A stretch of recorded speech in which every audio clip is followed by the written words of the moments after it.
Достар, бүгін сіздермен буровой трубалар жайлы сөйлесетін боламыз. Мынау қолданыста болған трубалар. Олар килограммдап сатылады. Мысалы, мына трубаның килограммы 180 теңгеден Екібастұз қаласынан алдым.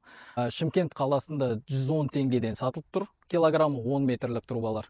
Енді оның диаметрі 73, ал іргесінің қалыңдығы 5-5 мм. Олар 73 НКТ 5-5 деп аталады. Сондай трубаларды енді берік, мықты. Бірақ көп адамдар алуға неліктен қорқады? Себебі оның мына металлының құрамы басқа деп ойлайды.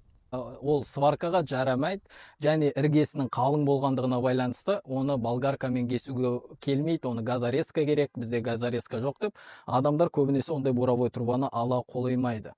Ал былай ақшалай санайтын болсақ, негізі 70-тік профильный трубаға қарағанда мына буровой трубалар, олар арзанырақ, екесе. Мысалы, 2 метрі профильный трубаның 6500 теңге болса, мынаның 2 метрі сізге где-то 3000 теңгеге шығады. Жалпы бүкіл трубаға менде 525 мың теңге кетті. 1 метр оның 9-2 килограмм. Яғни 180-ді 9-2 килограмм қылдырып санап көрулеріңізге болады. Біздің каналымызға тіркеліп отырыңыздар, лайк басыңыздар, бізбен болыңыздар.